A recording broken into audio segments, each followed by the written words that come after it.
Hey guys, LaurieMoon here, and today I'm going to be doing a very basic, hopefully quick video on my unofficial guidelines of the Accessory Design Contest 2016. So, in previous years I've seen a lot of designs for the contest, and some of them are really...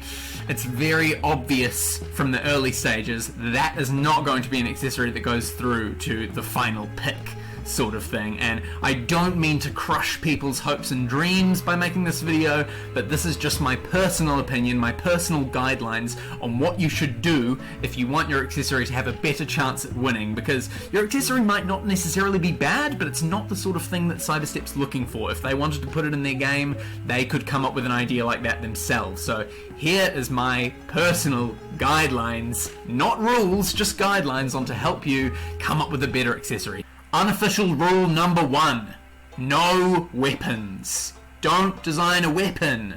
And you're probably thinking, how is it not a weapon if it's an accessory in a fighting game? By this I mean, don't do guns, don't do axes, don't do swords or spears, don't do bows, don't do anything that you would typically see in the real world and say, that's a weapon.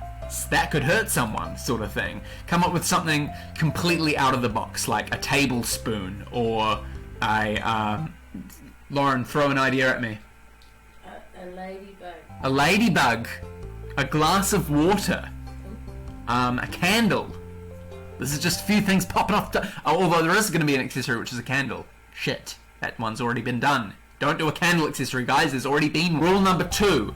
Unofficial rule number 2. You don't have to follow these guidelines. Unofficial rule number 2.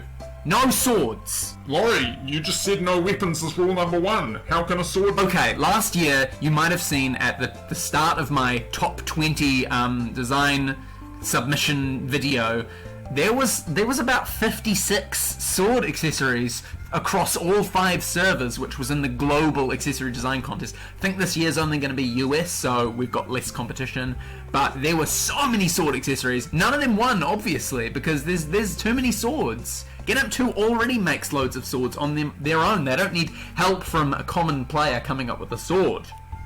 So no swords, guys. No swords at all. I hate swords. I hate swords. Unofficial rule number 3, be original. And by that I mean, it says on the GetAmped 2 US, like the rules, you can make a design which is based off of an anime or something, as long as it's not too explicit in the reference.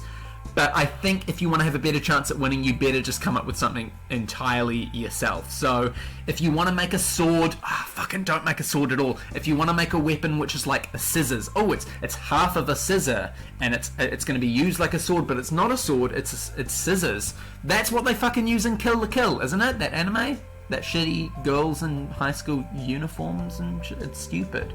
But just be original, come up with your own idea, just pop off the top of your head, just like fucking, oh my god, I'm gonna do this in my design. Unofficial rule number 4, the final guideline that I have for you today: come up with an interesting gimmick or quirk for your accessory. And my friend Mokolor, he's the one who suggested this idea, and when he said it, I was like, what do you mean by that? Because by coming up with an idea which isn't a weapon and is just something random, like a tablespoon or a spade, okay, let's use the example of a spade.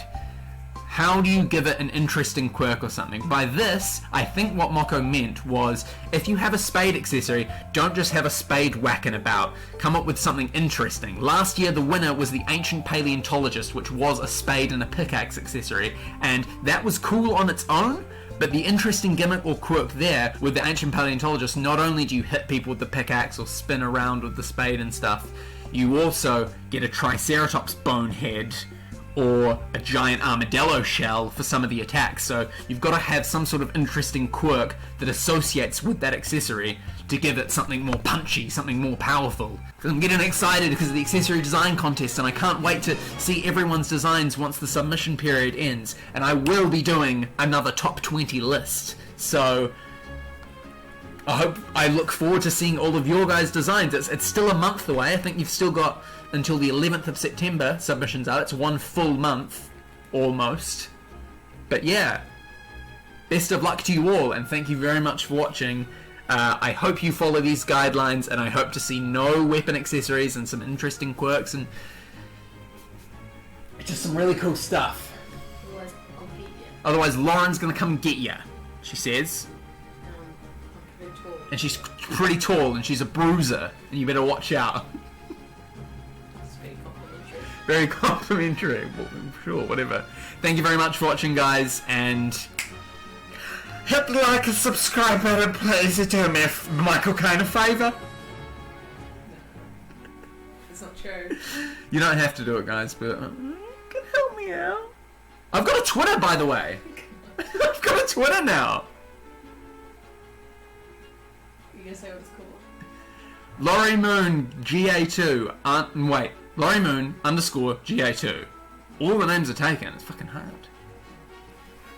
Okay, I'm going now. I'm leaving. Bye. Thanks for watching.